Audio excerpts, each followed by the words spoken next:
100 yards and Big Boo. Yes, NFL Week 5 did feel like Gronk trying to read. I do live in a glass house and I'm throwing boulders. We had blowouts, we had comebacks. The Titans down 18, they get a win. The Panthers down 17, they get a win. The Broncos down 14, they get a win. The Saints down 11, they get the win. And the Jags down 14, flop and blop their way to a win. The Broncos and Patriots handed Buffalo and Philly their first losses of the season. 2014 was the last time we witnessed no teams making it past Week 5 to stay flawless. Sam Darnold and Baker Mayfield delivered an insanely entertaining shootout. And Big Boo. Before I, Brandon Perna, go beyond the numbers to reveal the real winners and losers for Week 5, we've got the Blop 10 plays. 10 plays so embarrassing, the Jets won't even sign them. Starting with the Levis 11, our most Levis-looking blop of the week belongs to... Originally, I had Kyler Murray here doing this double spin and intentional grounding, but Trevor Lawrence unequivocally had the most Will Levis-looking bloppity touchdown we've ever seen, and it was also the game winner. This shall forever be known as the Chumbawamba touchdown, because he got knocked down, but he got up again, and you're never gonna keep him down. Blop 10, do you ever wonder who could come? Kirk Herbstreit will tell you. The threat of who could come, and here Lake does come. Dirty Kirk Herbstreit. Speaking of dirty, the 49ers, if they keep running the tush push with Kyle Juszczyk, aka Juice, I'm calling this play ass juice. And if we all call it ass juice, the NFL will 100% ban the ass juice. Blop 9, Bryce Young tries to pump it but fumbles to Chubb. Only a young man would try and pump a Chubb that early. Blop 8, Justin Fields hasn't hit many open receivers this year, but he did hit the sky cam against Dallas. That view from the sky cam had the same vibe as when the uncontacted North Sentinelese tribe shoots those arrows at unmanned drones. The Jets kind of play like unmanned drones. Coming right into your... And Big Boo. Blop 7, how bad is the Ravens defense? Well, they gave up a 2nd and 89 against Houston. Now, maybe you think this was just a mistake by the CBS graphic department, but the fact that you're not 100% sure just goes to show you how bad their defense is. Blop 6, Jackson Dart inexplicably just drops the football trying to run here. You can take the Giants out of Daniel Jones, but you can never take the Daniel Jones out of the Giants. Blop 5, the Rattler double pass. The ball bounces off a Giants helmet back to Rattler, and then he throws it away, which of course is an illegal forward pass. I say make this legal.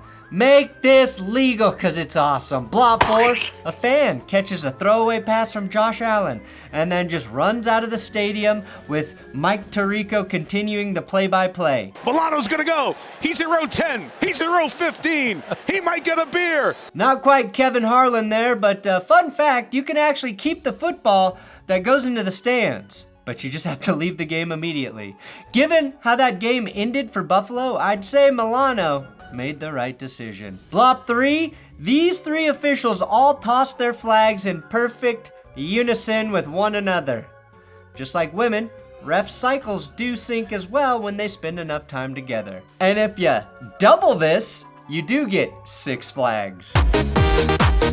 Blop 2, Jerry Jones was caught flipping off Jets fans. And honestly, this makes me really happy. 2 reasons. Jerry singles out the exact guy he's flipping off. That's just classy. Also, it confirms that as a man, no matter how old we get, our brains never really mature past the age of 15. We're all Jerry Jones! We're all Jerry Jones. We're all Jerry Jones. And Blop 1, deja vu. How the fuck does this keep happening? I could forgive Amari DiMercato had A.D. Mitchell not done this just a week ago. The Blop one's supposed to be hilarious, but I'm genuinely pissed off that this has happened twice in the last 2 weeks. Not as pissed off as head coach Jonathan Gannon was, who almost killed the man on the sideline when they were still up 21-6 at that point. I'm not sure that's effective coaching, but... Shots. And the Cardinals are actually the Blop 0 team this week. The most stimulating play, the Arthur Smith Award, well, that's going to the Titans. Somehow, you have turned your mistakes into a strength, Tennessee, which I think gives you a chance to be the best team in the NFL. I've never seen a defense force a QB to scramble, tip the pass, intercept the pass, and then fumble and kick the ball directly into the end zone for their opponent to score and essentially win the game because of that stimulating play. Winning recovery, Tyler Lockett, who somehow tracked that silly, oddly, stupidly shaped little football down. The bed shitters this week, the Cardinals, who were up 21-6 in the fourth quarter and lost 22-21. Arizona was down their top two running backs. Had Amari DeMarcado not fumbled at the goal line, Arizona would have had 4 different players with a rushing touchdown in this game. Cam Ward didn't throw any touchdown passes. Again, he did throw an intercepted fumble touchdown, but he threw Tennessee down to the 1-yard line after dropping an FDR to Calvin Ridley and then a wobbler to Gunnar Helm for Tony Pollard to polish off. Ridley finished with 131 yards. Cam got his first win for the Titans, and the Cardinals lost to the worst team from the first 4 weeks of the season. Buy some gasoline, Arizona, cause you need to burn your shitted sheets, you shartin' shitty sharty shitty sharters. And Big Boo. Oh my God, we're 100 subs away from 800,000. Get off your butt and click the subscribe button. Today's episode brought to you by Bear Mattress. Now raise your hand if your team's season is already over. Not mine. Cincinnati? Tennessee, Vegas. If you can't look forward to football already, maybe you can look forward to a good night's sleep. Now, I've been laying my tired body on my Bear Elite Hybrid mattress for over 3 years now. Bear's sleep recovery technology uses Celliant-powered fabric to help you stay cool at night. It's my favorite thing about the Elite Hybrid mattress. And if you are in the market for a new mattress, please use my link below, bearmattress.com/that'sgood. It's going to save you 40% off your purchase. 40%. Bear makes premium fiberglass-free mattresses. I didn't even know they had that stuff in there. All of which are created without the use of harmful chemicals, so you can sleep safely and soundly, knowing there will be no off-gassing. Bear makes it easy for you to find one with their sleep quiz to help dial in what mattress is right for you. It'll help match you with the perfect mattress for your body and your sleep preferences. I, for example, am a side sleeper, and I'm forced to sleep with 2 cats that I did not want every night. That's why we got the king. Based on that, in my body type, I landed on the Elite Cat Tower Hybrid. Sleep good, feel good. Sleep good, escape your horrors of your football team. Now, we're 5 weeks into the season, and my sleep schedule gets rocked by the amount of work I do from Sunday to Wednesday. I'm up late, and with the kiddo in school now, we actually have to be up even earlier because her morning routine consists of taking as long as possible to do everything we need. If you have kids, check out the Bear Cub mattresses. We have 2 for her on her trundle bed. The online ordering process, it's simple. The mattress arrives on your doorstep in a box, unpacks with ease. Again, I've done that 3 times now with Bear. Bear offers a limited time warranty and financing options, plus 120 nights to test your mattress, which gives you plenty of time to sleep after your team, gives up 42 points 1 week after shutting out their opponent the week before. If you're looking to improve your sleep quality or upgrade your old mattress, take advantage of my discount 40% off at bearmattress.com/that'sgood.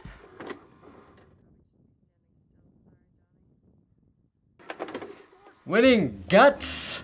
McCorkle Jones with the most gutsy performance of the week, and yes, he gets a piece of the aggro crag. A radical rock, the aggro crag. Throwing from the torso of a drinker's body, Mac willed the 49ers to victory on Thursday. Jones had the shit beat out of him for 3.5 hours and never missed a play. He was dry heaving on his way to the sideline and looked like he was dying out there. Speaking of death, this all happened after McCorkle saw a dead body before the game. Y'all want to see a dead body? Wait, does anyone know where Mark Sanchez was on Thursday? The Niners took an early and surprising 14-0 lead thanks to Mac's quick releases. He threw for over 300, half of those yards going to Kendrick. I held on to the ball and am born again. Winning coach, Kyle Shanahan, who got a dub without 7 of his starting offensive players and his top defensive MAGA, Nick Bosa. I think Kyle set himself free. He had nothing to lose, and he was calling witchcraft with McCorkle out there. Jones is also my winning volleyball player. That spike came during Jones's masterpiece drive that started at the 2 and ended with an Eddie Pinheiro 59-yard doink in for the lead.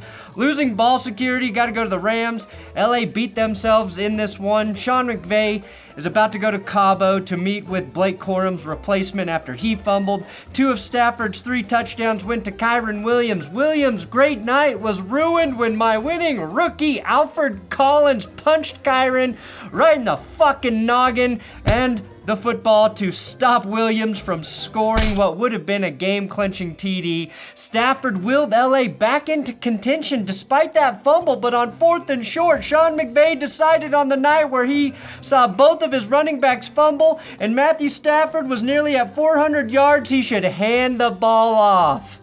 And stuffed. The Browns and Vikings game took place in London. Cool shit. Just like the 39 quarterbacks before him, Dylan Gabriel did not get a win in his debut for the team. Cool shit. That said, Dylan Gabriel looked respectable in this game. 190 yards, 2 TDs against a tough Vikings defense that has been in Europe long enough to pick up accents. Cool shit, governor. Cool shit, governor. He did that as a vertically challenged man.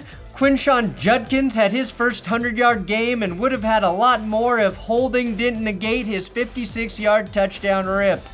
Uncool shit. Sam Darnold, Carson Wentz, and now we have Cam Akers throwing Vikings touchdowns.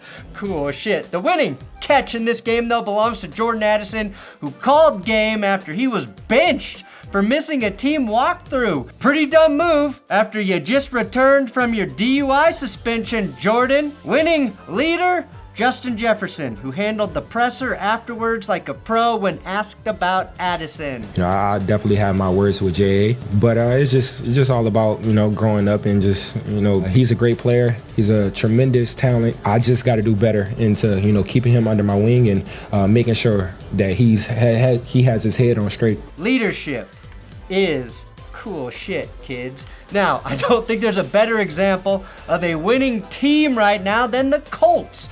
Nobody is single-handedly carrying the team, right? They are playing cohesively, better than any other unit out there. Even rookie Tyler Warren knows when to throw it away. A tight end with the quarterback's IQ. Tyler Warren is the first tight end in NFL history to have 300 yards and 2 TDs in his first 5 games. He leads all tight ends in receiving yards. The Raiders' problems are more terrifying than this fucking clown. Geno Smith leads the league with 9 picks after firing 2 more in this game. Indy rushed for 4 touchdowns, including 3 by Jonathan Taylor Thomas. More power, Colts. If only Jonathan Taylor played for the Lions, I'd be real insufferable. I have nothing but respect for how Indy is handling business this season. Did a white corner get an interception this week? No, and we had both of the league's white corners going head-to-head for the first time in the same game, and neither of them could get a hand on the ball. Hell, the best DB in that game was actually A.J. Brown, which I recapped in full here. Losing penalties? The Chargers. The worst one had to be getting dinged for roughing the punter, which negated a Ladd McConkey electric punt return and hurdle for a touchdown. Wiped off the board. They also get my newly added Plexico Burress Award for the team that keeps shooting themselves. Okay, all right. Fuck, man, shit. Justin Herbert converted a 2nd and 19 and a 2nd and 28 on back-to-back plays, and neither counted. both called back because of penalties. In the second quarter, he watched Quentin Johnston fumble the ball away after he delivered another dart for a first down. There's no amount of beer at Herbert's home that can make him feel better after this loss. The Commanders won convincingly, 27-10, and I think Justin Herbert has earned the Joe Burrow Award this week because no matter what that motherfucker did, his team lost. Herbert also led the Chargers in rushing yards with 60, and to add injury to insult, Omarion Hampton sustained an ankle injury and is expected to miss time. A tipped pass that Mike Sainristil picked at the goal line in the fourth quarter ended any hope the Chargers still had. And my winning old balls, 36-year-old Von Miller with a sack and a half. Jaden Daniels returned, but Bill Krosky stole the show. 111 rushing yards, 2 TDs, and 39 receiving yards to carry the load. You Are Your Father's Son award goes to Luke McCaffrey, who only had 1 reception for 50 yards, but he made it count. He's never looked so much like Ed, in my opinion. That's impossible! Winning quarterback, Dak Prescott. He's been very quietly playing at his 2023 MVP nomination level. Against the Jets, he kept it rolling with 4 passing touchdowns and no picks. He put up all of those numbers without the luxury of having CeeDee Lamb. He did all of that with no Tylers to protect him. And that might not sound too scary, but 3 of his offensive linemen are named Tyler. Losing Tyler's the Cowboys. The whole Cowboys offense is starting to look like a juggernaut. Dak is second in the NFL in passing yards. Javonte Williams, of all people, is second in rushing yards and tied for second with 5 rushing TDs. Jake Ferguson is second in receptions, and George Pickens is second in receiving TDs. And on his most recent touchdown, Pickens scorched Sauce Gardner all the way down the field. I'm sure Sauce is finding a way to blame the refs there too. He was probably the most unheralded coaching hire last offseason, but Brian Schottenheimer is the first rookie head coach to have a top offense in the NFL through his first 5 games. 6'7", whatever that thing means. That's impressive. What's not impressive is the Jets and everything about them. The reaction is cheering because of all the Cowboy fans that are at this game. All the Jets fans have left. Not just the stadium either. I think they've left Earth, Greg. They've left Earth. Why shouldn't you put a toaster in a bathtub full of water? Because your toast would get soggy. Losing QB, Shadur Sanders. Oh, why are you taking a cheap shot at Shadur, Perna? He didn't even play this week. Correct, but Cooper Rush did, and Shadur could be in line to get a start next week in Baltimore had he let them draft him. Although, I think the Browns might actually have a better roster right now than the decimated Ravens. So, never mind. I'll leave Shadur alone, and I'll let Cooper Rush, with his 3 interceptions and no touchdown performance, own this award on his own. The Jameis Winston Award, my anti-game manager, once again goes to a Giants quarterback not named Jameis. Russ won it earlier this year, and now the trophy has been bequeathed to his understudy, Jackson Dart. We're only 2 games into the Dart experience, but damn it, if he's not incredibly fun to watch, win or lose, a little Levis in him. He threw a tight window touchdown to Theo Johnson. He escaped a muddy pocket to scramble for 20 yards. He also inexplicably dropped the ball on a play where he wasn't even touched.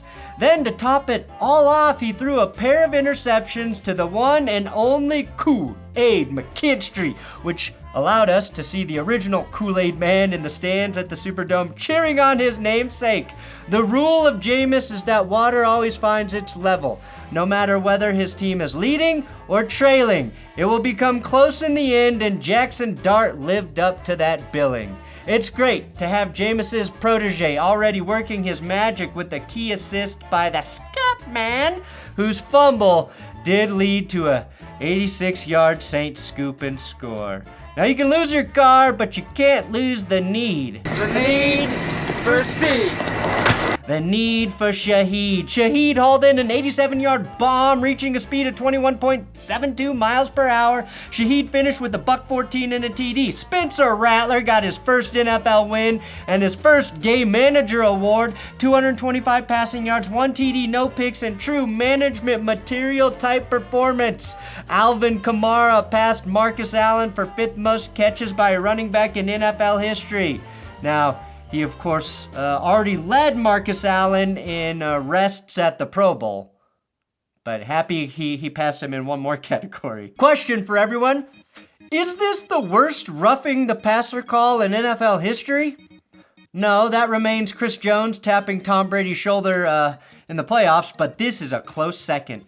The Saints' Carl Granderson didn't go high, he didn't go low, and he didn't even fucking land on Jackson Dart. Plus, Dart still had the ball in his hand. And I wish I could say the next time we'll see a roughing call this soft, it will be when Carl has a Granderson. That looks like a clean sack from Carl Granderson. But we all know it's gonna be sooner than that. Winning QB duel, Baker Mayfield versus Ginger is the new black. Bruh, they told me that Ginger's is black. That's what they said. That's what I heard. I didn't say that. Not only did we see the most glorious uniform matchup of the season, we were treated to a back and forth quarterback shootout that matched the sartorial excellence on the field. Sam Darnold and Baker Mayfield were once upon a time top 3 picks in the 2018 NFL draft. Within 5 years, they were cast off from their original teams and shared a roster in Carolina. 3 teams later, 2 for Darnold, 2 for Baker, and they met in Seattle and had a duel for the ages. The 2 QBs combined for 720 passing yards, 6 touchdowns, becoming the first dueling quarterbacks facing one another to each have 325 yards while completing at least 80% of their passes. The ball only touched the ground 9 times in this game combined. Baker talked his shit before the game and backed it up.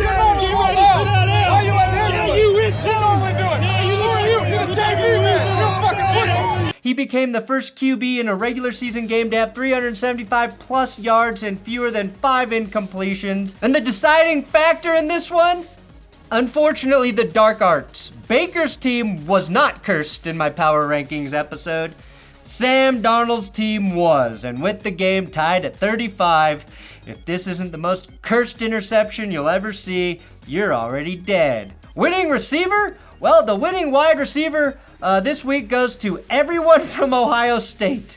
They've been battling it out with LSU at the official wide receiver U, but the Buckeyes went off in week 5 and put up some crazy-ass numbers. Emeka Egbuka is playing like the offensive rookie of the year. He added 7 grabs, 163 yards, and another touchdown to his resume. Emeka Egbuka going for over 100 yards. Emeka. On the other side of the ball, Jackson Smith-Njigba had a casual 8 for 132 yards and a TD of his own in a losing effort. Even in the Cardinals debacle of a loss, Marvin Harrison Jr. returned to form with 4 receptions for 98 yards, including an unbelievable contested catch that was so close to being ruled a TD. Curtis Samuel had a TD in Buffalo. Chris Olave had 7 for 59. Garrett Wilson 71 yards and a touchdown in his loss to Dallas. If Terry McLaurin was active, I am sure he would have gone for $150 against the Chargers.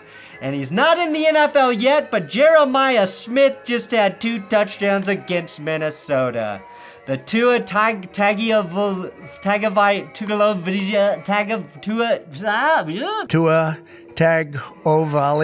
Award? The guy who almost got it right this week? Oh my God, it's going to Tua. 256 passing yards, 3 passing TDs, 0. Yes, I said 0 turnovers by the Dolphins offense, and they blew a 17-0 lead to the downtrodden Panthers. The passing game actually looked a little better without Tyreek Hill. Rapper turned tight end Darren Waller found the end zone again. Jalen Waddle broke the century mark, but it was a lack of balance that killed the Dolphins. Just 19 net rushing yards. That's really bad when you learn the winning running back played on the opposite team. The first 200-yard rusher of the year is obviously Saquon Barkley, right? No? Derrick Henry? No. Bucky Irving? No, he didn't play. James Cook? No?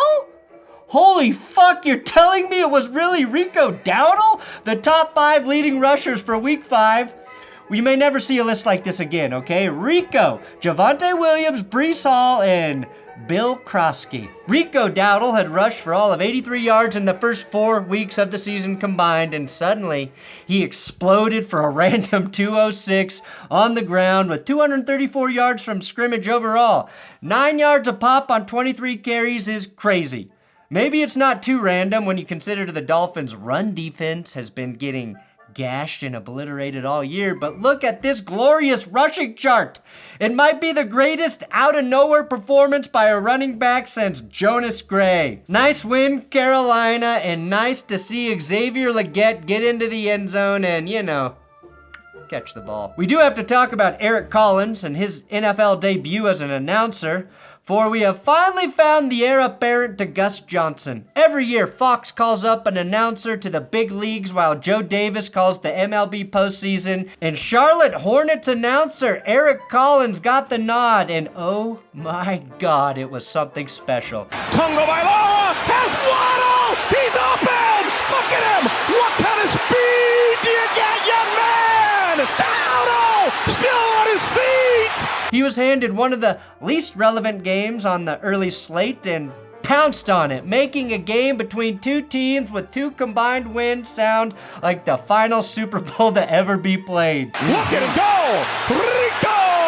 Rico! Get Eric Collins on the schedule every week, Fox, because we know you're going to have some money freed up soon because a certain color commentator's in jail. Winning defender? This was a close battle between A.J. Brown and Jamar Chase, but it's going to Jamar Chase. We saw one of the craziest stats in a long time in the third quarter of the Bengals Lions game. At a certain point in this game, Jamar Chase led the Bengals in tackles. Yes, wide receiver, offensive player, Jamar Chase had 3 tackles, all coming off of Jake Browning interceptions. He was basically doing what the Jaguars hoped Travis Hunter would do at this point in the season as a 2-way player.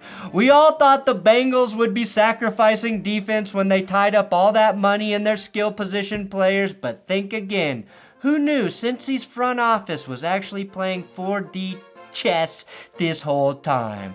And after he was done playing lockdown D as wide receiver, he turned on the Jets in garbage time and put up 110 yards and 2 TDs. He can truly do it all. Another winning stat, rookie receiver Isaac Tesla notched his 3rd career catch and his 2nd career touchdown. Except he needed both hands to catch this one. Just like the company Tesla, he's trending in the wrong direction by using both of those hands. The Lions did exactly what we expected. Ignore the Bengals' 24 garbage time points. Jared Goff threw 3 touchdowns and just 4 incompletions. Winning homecoming king David Montgomery returned to Cincinnati, where he played high school QB and tossed a touchdown to Brock Wright. Monty, who is not a power back, also rushed for 65 yards and a TD. The other winning defender, well, in my video about the Broncos Eagles, we talked about Nick Bonito picking up 2.5 crucial sacks against Philly, but I want to give some love to Jalen Petrie Dish, who had 2 interceptions on the road at Baltimore. No, he didn't pick off Lamar Jackson, but it's hard to blame Cooper Rush when these are the kinds of plays that Petrie was making on Isaiah Likely. The microbial culture might be spreading like healthy bacteria in Houston.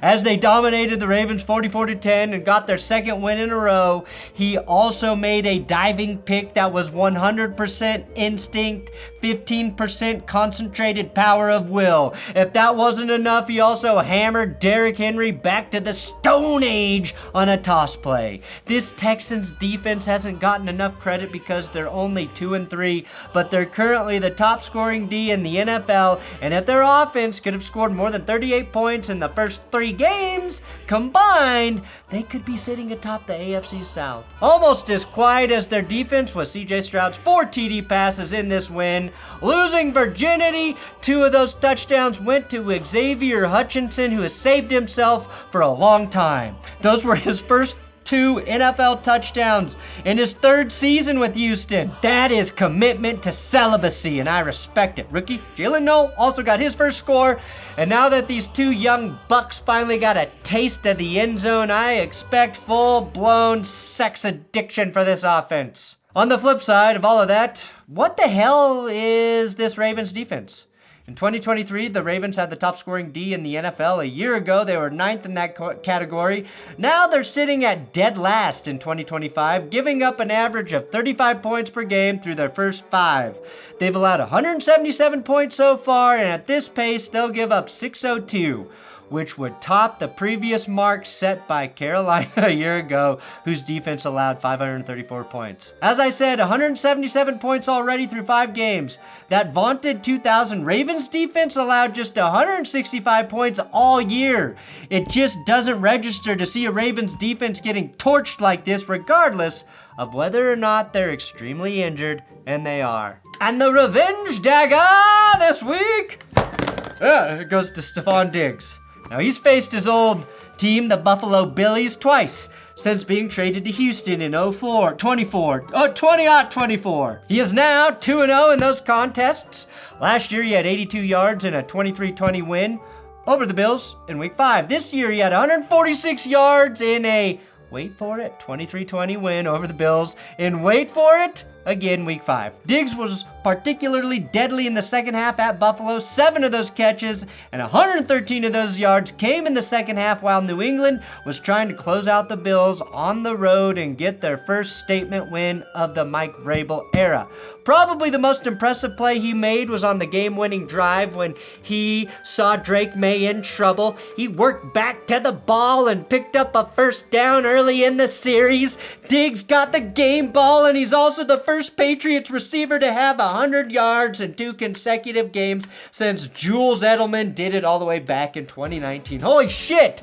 That is a long drought, New England. Patriots fans really went from feeling like billionaires for 20 years to feeling like Chris Rock trying to buy 1 rib, and I'm gonna get you, sucker. One order ribs. No. 1 rib.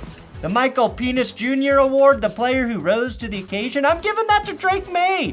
Diggs got the dagger, but Maye went into Buffalo in prime time and looked like an unshakable starting quarterback in the bright lights. He was 22 for 30 with 273 passing yards and an absolute FDR. An FDR and our only Mahomes throw of the week as well.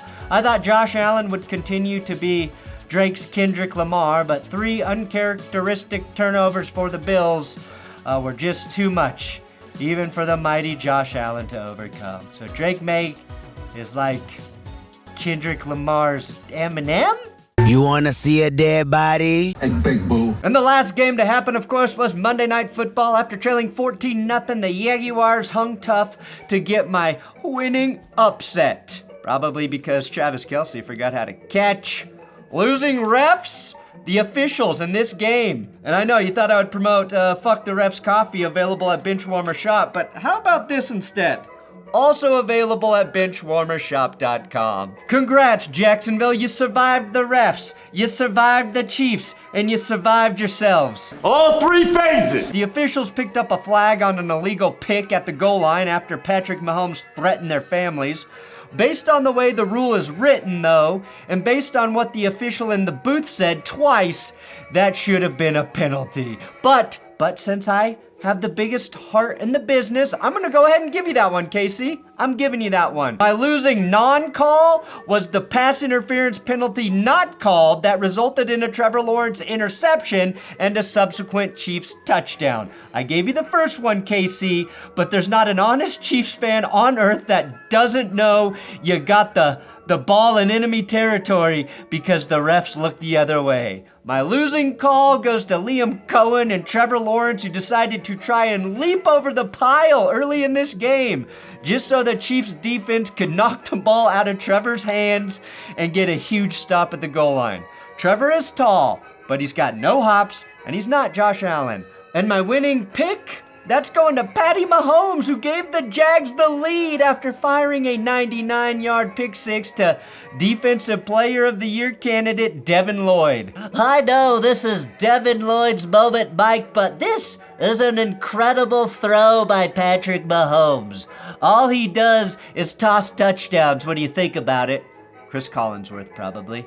That pick six added a 42% chance in win probability for Jacksonville, and Lloyd now has 4 interceptions on the season. Winning mystery? I don't know if Trevor Lawrence is really good or bad. I'm gonna give him a full year with Liam Cohen before I decide, but for every great play he makes, like dotting up Brian Thomas Jr. on the game-winning drive, there's also some mind-numbing dumb decision that shouldn't be happening. Like not knowing that a play clock exists. But let's keep it positive. He did hit Travis Hunter deep, and Hunter reminded everyone why he was the 2nd overall pick in the draft. Hunter made history and actually started on both sides of the ball in this game. He's the first guy to do that since only God knows when. 25 defensive snaps, 39 offensive snaps for Hunter. But it all came down to this moment.